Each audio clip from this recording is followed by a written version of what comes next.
پاکستان دراصل ان سارا الزام بھی لگایا کہ بنو واقعہ پاکستان تحریک انصاف نہیں کروایا، عام پبلک نہیں تھی، لاکھوں لوگ عام پبلک نہیں تھے، اس پہ پاکستان تحریک انصاف نے اپنا گروپ شامل کیا ہوا تھا، پھر پاکستان تحریک انصاف نے پوائنٹ سکورنگ کے لیے وہاں فائرنگ کروائی، پھر پاکستان تحریک انصاف کے حامیوں نے یہ سارا واقعہ کیا، یعنی مسلسل انہوں نے پاکستان تحریک، کسی کو یقین ہے اس بات کا؟ مجھے بتا دیں، آپ سے میں بات کر رہا ہوں جس مرضی جماعت سے، ہے کسی کو اس بات پہ کوئی سمجھ آتی؟ اچھا جی، اچھا اب بھائی اپنے ہی صوبے میں کروا دیں گے، اپنے ہی صوبے کے لوگ، کیا ہو گیا آپ کو؟ اچھا، اور وہ یہ کہتی ہے، وفاقی حکومت کہتی ہے کہ جب وہ خود واقعے میں ملوث ہیں، یعنی پی ٹی آئی کی حکومت خود واقع، پی ٹی آئی کے لوگ واقعے کی تحقیقات وہ کیسے کرا سکتے ہیں؟ اچھا جی، صوبائی حکومت صرف اور صرف وفاقی حکومت کی مدد کرے گی، وفاقی حکومت انکوائری کرے گی۔ دیکھیں کتنی عجیب بات ہے، اصل مقصد ہونا چاہیے صوبے کی عوام کو مطمئن کرنا، ان کا مقصد وہ نہیں ہے، ان کا مقصد یہ ہے کہ بھائی کسی طرح ہی ہو جائے۔ اب دیکھیں کتنی عجیب سی بات ہے، اب وفاق کی انکوائری کو صوبہ مانے گا؟ اچھا جی، دوسری یہ چیز کہ ڈیڈ لاک ایسی رہے گا، وفاق اپنی انکوائری کرے گا، صوبہ اپنی انکوائری کرے گا، مطلب بات وہیں دھری کی دھری رہ جائے گی۔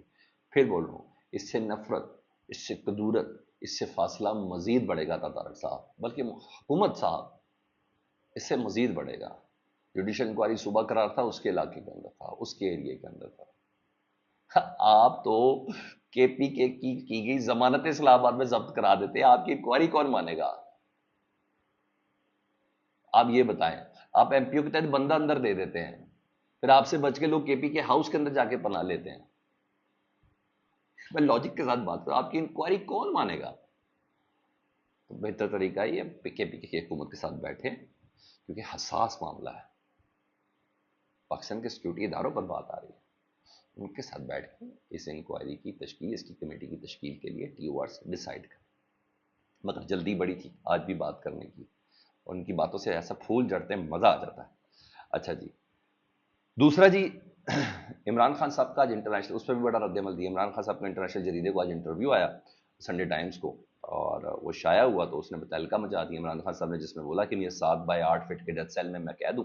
خان صاحب نے کہا اس انٹرویو میں، جو عام طور پر دہشت گردوں کے لیے مخصوص ہے، تاکہ مجھ سے کوئی رابطہ نہ کر سکے، یہ اس لیے مجھے ادھر رکھا گیا۔ انٹرنیشنل ہے، سنڈے ٹائم، اس میں جی، مجھے قید تنہائی میں رکھا ہوا ہے جہاں چلنے کی بمشکل جگہ ہے، اور میں ایجنسیوں کی مسلسل نگرانی میں ہوں۔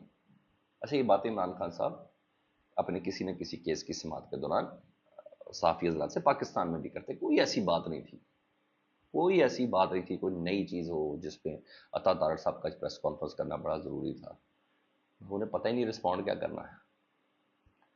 اچھا جی، عمران خان صاحب نے کہا سنڈے ٹائم کہ میں 7x8 فٹ کے ڈیتھ سیل میں قید ہوں، عام طور پر دہشت گردوں کے لیے مخصوص ہے تاکہ مجھ سے کوئی رابطہ نہ کر سکے، مجھے قید تنہائی میں رکھا ہوا ہے جہاں چلنے کی بمشکل جگہ ہے، میں ایجنسیوں کی مسلسل نگرانی میں ہوں، 24/7 ریکارڈ کیا جاتا ہے مجھے، میری ایکٹیویٹیز کو، مجھے گھر والوں سے ملاقات جیسی بنیادی قیدی اور انسانی حقوق کی سہولت سے بھی محروم رکھا ہوا ہے، یعنی میری فیملی سے بھی میری ملاقات نہیں کرائی جاتی۔ جیل میں ہونے کے باوجود پورا ملک مجھے ایک امید کے طور پر دیکھ رہا ہے۔ سب سے اہم بات یہ ہے کہ میری دعائیں مجھے ثابت قدم رکھتی ہیں، اللہ پر یقین مجھے یقین دلاتا ہے کہ انصاف ظلم پر غالب آئے گا۔ میں قید میں رہ کر بھی مستقبل کی منصوبہ بندی میں وقت صرف کرتا ہوں۔ اس پر عطا طارق صاحب کا رد عمل بتاؤں، بددعائیں، تانے، تشنے اور کارکردگی ہے، اور بھائی کو پاکستان کی بہتری کے لیے کام کر لو۔ تو عطا طارق صاحب نے اس کا رد عمل بتاؤں کیا دیا ہے کہ عمران خان صاحب اڈیالہ جیل میں پریزیڈنشل سوٹ کے اندر موجود ہیں۔ بس انہوں نے یہ جواب دیا کہ ایسی زبردست سہولیات ہم نے دی ہیں کہ جو ایک پریزیڈنشل سوٹ کسی ہوٹل کے اندر ہوتا ہے، اس طرح کا رکھا۔ وہ یہ کہہ کہ انہوں نے آج بڑی بلے بلے، وہ دیکھ رہا ہوں ان گروپس کے اندر ہوں، بڑی بلے، کیا کیا جملہ بول دیا تھا طارق صاحب، بس یہ بات ختم ہو گئی۔ دوسرا بھائی پریس کانفرنس تھی، آپ کا اتنا بڑا واقعہ ہوا ہے جرمنی واقعے کا، جناب نمک حرامی کی ہے افغانیوں نے پاکستان کی، اور کھل کے نمک حرامی کی ہے، اس میں پوری قوم کو تشویش ہے۔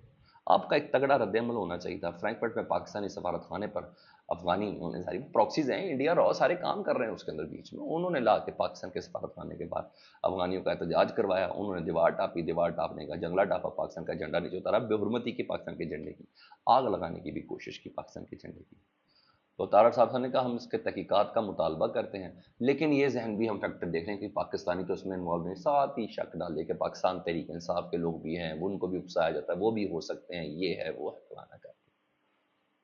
سمجھ آئی؟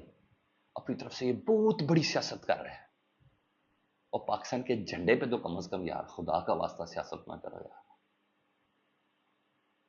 خدا کا واسطہ ایسا نہ کرو۔ فوٹیجز میں ہر چیز واضح نظر آ رہی ہے، کون کیا کر رہا ہے، کون کس کو ایویکویٹ کر رہا ہے، آپ نے وہ بھی اپنے پاکستانیوں پہ ڈال دیا۔ عقل کا ماتم ہے نا سر، یہ ہے، میں اس کو بے وقوفی کہوں، شیطانیت کہوں، آپ کمنٹ سیکشن میں ضرور بتائیں، بڑا دکھ ہے۔ فیڈ بیک سے متعلق ضرور آگاہ کریں، اپنا بہت خیال رکھیں، اللہم صلی علی محمد و آل محمد۔